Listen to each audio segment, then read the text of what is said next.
Imagine an empire so colossal it stretched from the sun-scorched banks of the Nile to the frozen peaks of Central Asia. An empire that ruled over 44% of the entire world's population, more than any empire in human history before or since. Before Rome built its roads, before Alexander raised his sword, before the Mongols swept across the steppe, there was a superpower that made them all look small. They built the ancient world's first postal highway. They established the first charter of human rights. They commanded armies of 1 million men. For over 2 millennia, the Western world called this civilization by one name, Persia. But today, search for Persia on a map. You won't find it. So what happened? How did the mightiest empire of the ancient world rise from nothing, survive conquest after conquest, and in 1935, quietly ask the entire world to erase its name from the map? Our story begins in the 6th century BCE, in the rugged, wind-carved mountains of southern Iran. The Persians were just a collection of nomadic tribes, living under the thumb of the powerful Median Empire. Then, in 559 BCE, a man came to power who would change the world. His name was Cyrus. History would call him Cyrus the Great.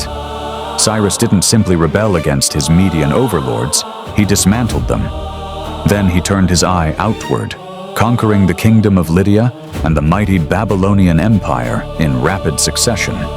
In an era where conquering kings routinely enslaved defeated populations and erased their cultures, Cyrus did the unthinkable. When he marched into Babylon, he freed the enslaved Jewish people, funded the rebuilding of their temple in Jerusalem, and declared that all peoples under his rule could practice their own religion and speak their own language. He enshrined these principles in the Cyrus Cylinder, widely regarded as the world's first charter of human rights. Under his successors, particularly Darius the Great, this empire became an engineering marvel.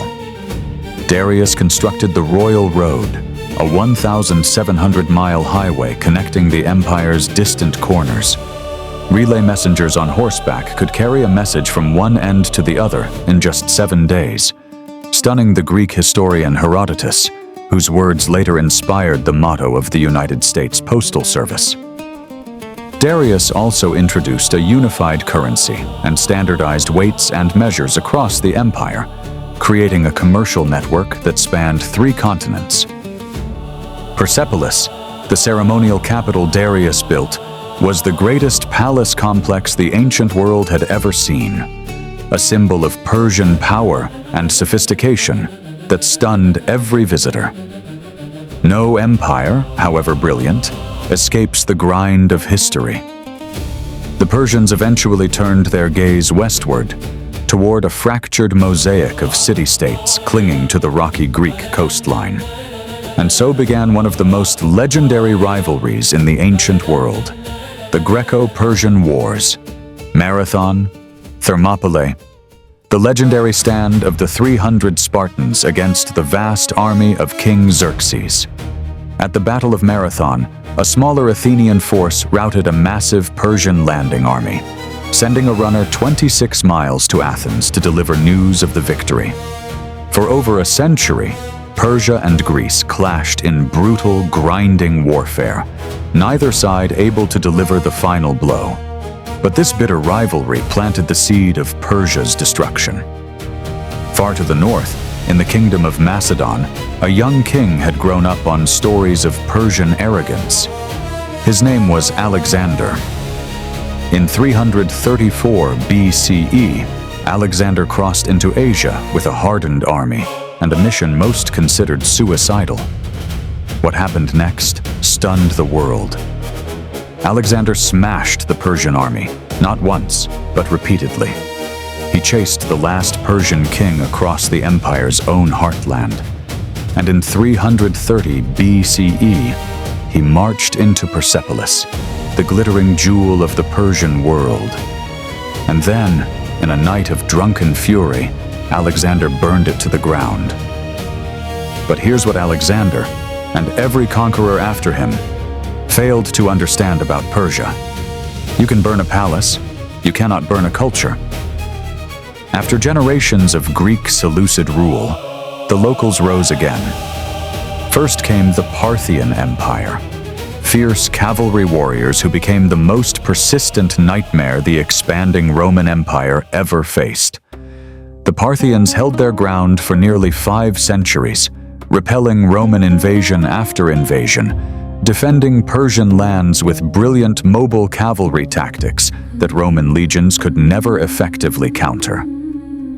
Then came the Sasanian Empire, and under the Sasanians, Persian culture experienced a spectacular renaissance. Grand universities, elaborate palaces, and Zoroastrianism restored as the state religion. Zoroastrian priests tended eternal flames in fire temples across the empire, a faith that would profoundly influence Judaism, Christianity, and Islam in ways that still resonate today. Sasanian craftsmen produced metalwork, silk textiles, and carved rock reliefs of breathtaking beauty, their artistic traditions spreading across the ancient world along the Silk Road. For 4 centuries, the Sasanian Persians and the Romans engaged in one of history's great superpower standoffs, trading territories, exhausting treasuries, bleeding each other dry. Neither side noticed what was gathering in the deserts to the south. In the 7th century CE, something unprecedented erupted from the Arabian Peninsula. Newly united under the banner of Islam, Arab armies swept northward with stunning speed. The Sasanian Empire, worn down by decades of Roman warfare, collapsed within a generation. Persian cities fell. The last Sasanian king was murdered by his own men. The Battle of Al-Qadisiyah in 636 CE was the decisive clash, a 3-day conflict where Arab forces shattered the last great Sasanian army, ending 4 centuries of Persian imperial power. Across the wider Middle East, in Egypt, Syria, Mesopotamia, conquered peoples gradually abandoned their languages and identities. Ancient cultures dissolved into the new Islamic world. Persia refused. The Persians accepted Islam sincerely, deeply, and permanently. But they absolutely would not surrender their language, their stories, or their identity. Persian administrators became the backbone of the new Islamic caliphates, bringing their centuries of bureaucratic expertise to govern the vast new Arab empire. Persian scholars translated the great works of Greek philosophy and science into Arabic, becoming the intellectual engine of the Islamic Golden Age that would preserve knowledge for all humanity. The cultural reversal was astonishing. The Arab conquerors had taken Persia by the sword, but Persia conquered the Arabs through culture. The act of cultural resistance that saved them came from a single man. In the 10th century, a Persian poet named Ferdowsi made a decision that would echo through history. He spent 30 years of his life writing the Shahnameh, the Book of Kings, a towering epic poem, twice the length of the Iliad and Odyssey combined. And Ferdowsi wrote it almost entirely in pure Persian, deliberately avoiding Arabic loanwords. That one book saved the Persian language from extinction. The Shahnameh told the heroic tales of legendary Persian kings, Jamshid, Feridun, Rostam the warrior, stories that had been passed down orally for millennia before Ferdowsi preserved them in verse. Copies of the Shahnameh spread across the Persian-speaking world, from Central Asia to India, carrying the language and culture wherever Persian speakers lived. The cultural reversal that followed was astonishing. The Arab conquerors had taken Persia by the sword, but Persia conquered the Arabs through culture. Fast forward to the 16th century, and the Safavid Dynasty seized control. They declared Shia Islam as the official state religion, a deliberate act of differentiation from the Sunni Ottoman Empire. In doing so, they forged a distinct Persian Islamic identity that set their nation apart, a divide that shapes the Middle East to this very day. Isfahan, under Shah Abbas I, became one of the most beautiful cities in the world, a planned capital of grand boulevards, royal gardens, and breathtaking mosques that drew visitors from across the globe. Safavid artisans elevated Persian carpet weaving, miniature painting, and ceramic tilework to their highest peaks of achievement, creating masterpieces still displayed in the world's greatest museums. But the Safavid dynasty also planted the seeds of its own decline. Centuries of warfare with the Ottomans to the west and the Mughals to the east steadily drained the empire's resources. By the 18th century, the Safavid dynasty had collapsed, leaving Persia fragmented and vulnerable, setting the stage for the humiliations of the modern era. By the 19th and 20th centuries, the ancient empire was a shell of its former greatness. Caught between British and Russian imperial rivalry, Persia was weak, exploited, and humiliated. The Anglo-Russian Convention of 1907 divided Persia into spheres of influence without consulting the Persian government. The country reduced to a pawn between two empires.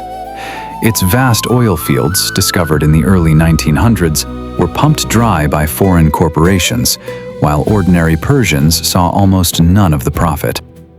The Anglo-Persian Oil Company, later known as BP, extracted billions in profits while Persian workers lived in poverty, their nation's greatest natural resource feeding foreign treasuries. The proud heirs of Cyrus the Great were being treated as a primitive, backward nation by the very Western world that had inherited so much from Persian civilization. Persian intellectuals and nationalists burned with a desire to reclaim their nation's dignity, looking back to the glory of Cyrus and Darius for inspiration. Into this crisis stepped Reza Shah Pahlavi, a military commander who seized power in the 1920s with a burning ambition: modernize the country, expel foreign influence, and restore the dignity of his ancient people. Reza Shah launched an ambitious modernization program, building railways, factories, and universities, and reforming the legal and education systems along Western lines. The word Persia was never Persian. It was a Greek invention, derived from Persis, a single, small southern province. Calling the entire civilization Persia would be like calling all of the United States simply Texas. The people who actually lived there had always called their homeland Iran Shahar, the land of the Aryans, meaning the land of the noble ones. Iran was never a new name. It was the original name, hidden in plain sight for centuries beneath a Greek label imposed by outsiders who had never set foot in the land. So, on March 21, 1935, the Persian New Year, Nowruz, Reza Shah issued a formal decree to the international community, demanding the world stop using the Greek name and use the name the people themselves had always used: Iran. It was not a rebranding. It was not a political maneuver. It was a reclamation. A nation reaching back through millennia of conquest, invasion, and foreign names to recover its own true identity. The declaration sent ripples around the world. Ambassadors updating their correspondence, mapmakers revising their plates, textbook publishers changing centuries of habit overnight. The story didn't end with the name change. In 1951, Prime Minister Mohammad Mossadegh nationalized Iran's oil industry, attempting to reclaim Persian resources for the Persian people.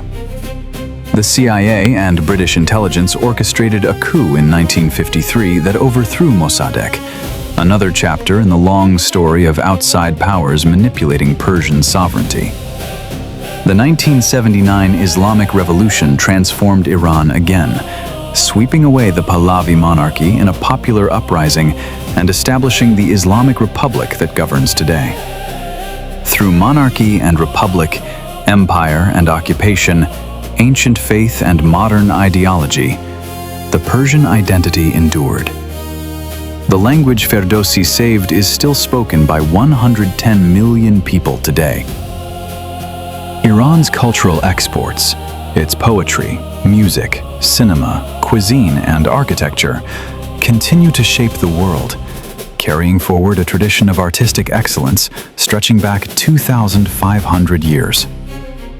The ruins of Persepolis still stand in Shiraz, a UNESCO World Heritage Site visited by hundreds of thousands every year, a silent testament to a civilization that refused to disappear.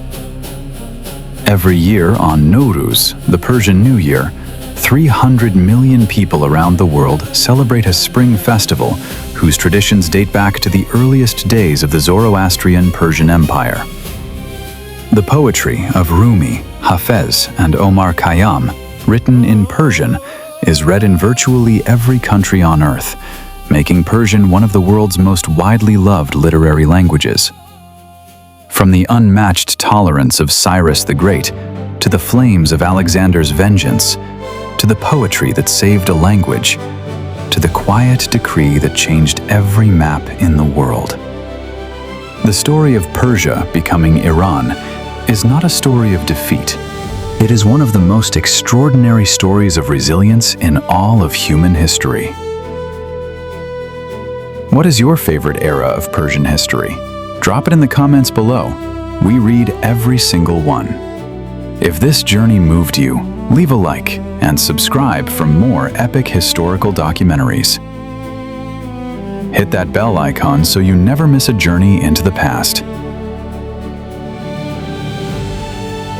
Until next time, keep exploring the majesty of history. The Achaemenid Empire's administrative genius created a template for governance that would influence every great empire that followed, from the Romans to the Mughals. Alexander himself adopted Persian court customs after his conquest, wearing Persian robes, practicing Persian ceremonies, and marrying a Persian princess, recognizing the civilization's superior sophistication. The story of Persia and Iran is ultimately a story about identity, about the enduring human need to know who you are and where you came from, no matter what the world tries to tell you. Persia gave the world the concept of human rights centuries before the word existed. That legacy lives on in every document, every court, every law that recognizes the dignity of all people. The Persian language, Farsi, has survived Macedonian conquest, Arab invasion, Mongol devastation, and centuries of foreign pressure. It remains one of the world's great literary languages. From the Silk Road to the spice trade, from mathematics to astronomy, Persia's contributions to human civilization are woven invisibly into the fabric of the modern world. The great Persian poets understood something profound, that empires built of stone and steel crumble, but empires built of words and ideas endure forever. Iran and Persia are not two different things. They are one civilization, one people, one extraordinary story, told across 3,000 years of unbroken history.